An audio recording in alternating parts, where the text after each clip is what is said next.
been talking about living brighter after domestic abuse situations or just situations in general. It's very challenging with some domestic abuse situations. If it's not physical abuse, then we don't have the signs to show for it. And the signs, if it's emotional or psychological abuse, are more internal scars and aren't visibly seen. So it can be hard to recognize, see, even look at the situation in that way. So today, though, we're going to talk to a guest. Michael Schaan happens to be my husband, and I think he's going to have some great things to share with us. So, Michael, tell me a little bit about yourself. Sure. So I come from a very large family of 10 children. I was raised on a ranch in eastern Oregon, and I have one son, Joseph. And so after marrying Tara, now we have a big tribe, and we're having a lot of fun. Yes, we are. So, Michael, let's talk about your story. How long were you married again? I was married for 16 years.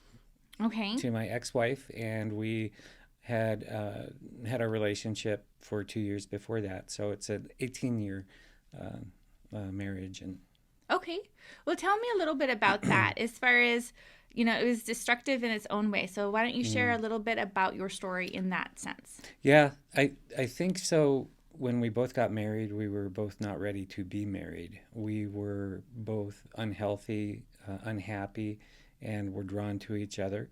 Initially, the marriage started out okay, but the latter years were very unhappy. I felt a lot of really disrespect. I wasn't really seen when we would argue, like every marriage does. My ex-wife was very good with name calling and beratement, and since I was back then very much of a pleaser, I would take everything and I would just stuff it inside, and I wouldn't really fight back or really stand up for myself. Yeah. So I think for the audience to understand what beratement, it can look like a lot of different things. But I do think an example would be useful of the kind of names or the kind of things that were told to you regularly. My ex-wife would call me, an effing loser. I felt very emasculated around her. She was always looking for the big, strong, tough guy, and I can be big and strong, but on the inside, I'm really gentle, and that just wasn't really what she was looking for in her life, I don't think. Yeah. So there were just regular conversations and disagreements, and the disagreements would end up with a lot of name calling. So I'm sure that didn't feel well. How did that affect you mentally and physically, as far as and also your part as far as buffering? Well, it really, after years of this, I think the tendency is for you to start believing it, whether it's true or not. And the way that it impacted me the most was it really shook my self-confidence, which was strange because I had started up a company. It's national now. And so I'm a very good, strong leader, good person, very nice.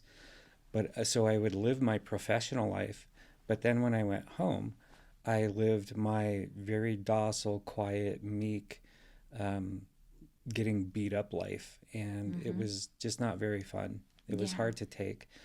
We tried to go to counseling, or we did go to counseling, and my ex-wife would have a very different personality when we were with the counselor. And, she would say, oh, that makes sense. And, we should really try it and everything like that. And the minute we left the door, that kind of all stopped. And so I don't know if she just didn't believe in it or if she was just putting on a show for the counselor. But it just did not work. Mm-hmm. Right. Right. And on your side, I know when we're going through these challenging times, we find ways to soothe ourselves, to cope. How did you use to soothe yourself or cope during these challenging times? So I kind of went inside of myself. I became quiet and docile in our relationship. I stopped drinking. I don't think I was drinking too much, but I felt the front edge of what could be a drinking problem. And so stopped. So I did turn to alcohol for a little bit, but then stopped that altogether. I just was not taking care of myself at all. It is just very, very sad part of my life. So what was your relationship with work, and how did that help soothe you? Well, starting a new company takes a lot of time. And so all of my free time, other than spending time with my son, was put towards working. It was very common for me to wake up at 4:30 every day, be in the office around 5 or 5:15, and I would work all day long and go do field inspections and then come home, maybe around 4 or 5 in the evening. I would go to my office at my home and I would start writing reports and working. And then one of my kids would come down and say, Dad, Mom says it's time for dinner. Mm-hmm. And so I would go up and have dinner and then go back to the office and finish up some reports and whatnot. And I did that lifestyle for years. And it ended up being a wedge between us because her impression was that, well, I was working all the time. And so that's why we weren't talking, when in fact, my position is that instead of getting yelled at and degraded all the time, I would rather go bury myself in work. Right. So probably a little bit of using work to buffer a little bit, but also a busy startup company. Of course. Mm-hmm. I get it. It's time to change the way you see yourself from God's perspective. Click the link below to get free affirmations and printable affirmations to support you in your Live Brighter journey. Okay, it sounds like you had challenges for a while. Why did you stay so long? Like, what sort of beliefs? What was your thinking as far as that? Yes, very simply, I was raised Catholic, and divorce is a sin. Mm-hmm. And so that spiritual component of it, and I'm very spiritual now, you know. I love God and love Jesus. And the way that I was raised was that, you know, divorce was a big sin. And so you did what you had to do to grind it out and stay divorced. I'm sorry, to stay married. And if there were times, ups and downs in a typical marriage, you just stuck it out. And so that's what I did. And I know at the end of our marriage, when we were doing counseling, I would still be going to counseling now, trying to save it. And until she filed divorce papers on me, I was really in it, which is so strange because I was so unhappy. Mm. And after doing my recovery, as I call it, it's kind of funny now because I was really trying to save something that I was so unhappy with. And it sounds so strange. Mm-hmm. Yeah, it's interesting when you look back at the situation, Mm-hmm. when you're out of it, Yeah. just a completely different look at it. But when Mm-hmm. you're immersed in it, it is your life, it is your normal. Yeah. And, you know, you're chomping through it just because, you know, you love Jesus and that's what, quote unquote, you're supposed to do. Right. So I get it. So your wife at the time filed for divorce. Mm-hmm. How did you learn? What was your recovery like? How did you learn to thrive after that situation? Yes. When she filed divorce papers on me, I had already moved out from our home and I was living in an apartment for about 6 months. And then she filed divorce papers and we went through our divorce. Fortunately, it was fairly amicable. We didn't get lawyers or anything like that. We used a mediator because even though we were divorcing, we could still speak to each other civilly. And I stayed in my apartment, and so I had about a year by myself.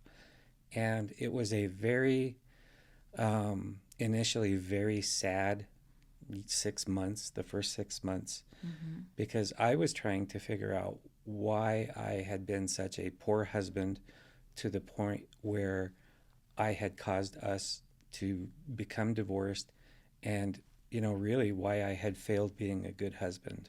Mm-hmm. And so it was a very eye-opening experience, but through constant prayer, much meditation every day. I was still working a lot, but I really took the time to stop and really start looking deeply within myself. And what I recognized was that I was a good person, I was a strong person, and I was really getting beat up a lot when I had very, very poor boundaries. I was letting somebody tell me who I was, and if I didn't believe it, I was getting beaten up for it, and to the point where I started to believe it. So the first 6 months was very introspective, very hard, a lot of crying, a lot of questioning about who I was as a person and as a man and as a husband. And then the second 6 months, I started to come out of the dive.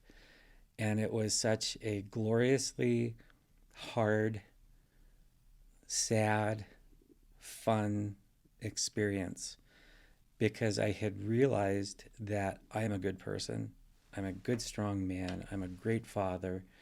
And I was putting boundaries in. I was getting boundaries now where I was telling myself, okay, this is long winded, but It's okay. initially I was a confirmed bachelor. I had accepted that I would rather be happy and alone for the rest of my life rather than in a relationship and unhappy. And once I realized that the rest of my life, I was going to live my life and I was going to be happy and I was going to be a wonderful dad. And if someone wanted to join me in that life, fantastic. If not, fantastic. Either way, I was going to be happy. And once I realized that, and again, a lot with God's grace and strength, once I realized that, that's where I started to climb back up out of the hole. Really good. So, what did you learn from the situation? I guess you talked about like having boundaries and not believing what people tell you necessarily about yourself, even. So, what Yeah. else have you learned from the situation? Because it's been a while and you can look back and now you're married and all of that. Yes. Yeah. So, Really, it was it. Our happiness cannot start with anyone else. Our happiness has to start with us. amen. We have to be happy. We have to be healthy, because when you find such a magnificent person like you, and when we met, we had both what we call had done our Done our recovery. work, yes. Yep, we had done our work. And we were in such a good position. We were so happy and thriving that everything now in the relationship it's just so much fun.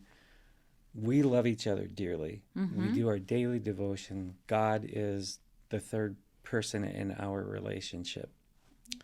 Yes. But now, after doing all of this hard work, we're thriving together, and I've just never been happier in my life because I have found the person that is my equal, is my teammate, is my love. She's my greatest cheerleader. We talk about everything and anything, which is super important to be honest, all the way honest. Don't hold anything back. And if you find the right person who receives that information and doesn't judge you because of it, simply loves you and understands it, because no one has had a perfect life, that's how we're really thriving. Yes. What is something you wish you would have known? Like, what is something you could have told your younger self? As I look back on it, it's really interesting because if I would have seen a good friend going through the relationship that I was going through, I would have said, okay, you may not like this, and you may not have asked for this advice, but I love you enough to tell you, you're not in a very good place right now because you're constantly getting beat up. You're constantly getting disrespected. You are not being loved. You are being taken advantage of, and in many ways being emotionally abused. And I would have really encouraged myself to consider getting out of the relationship years before it actually happened. Very thanks for sharing all of You're that. welcome. And you're living brighter regularly, and I Yes. get the advantage of you're living brighter with me. We have a wonderful marriage, and I'm very grateful for our friendship and the Yes. equality and the love and respect that we share. Yes. Thanks for sharing about your background and what you went through, and I think that's very helpful. You're welcome. I believe in all of you, so go let your light shine and live brighter.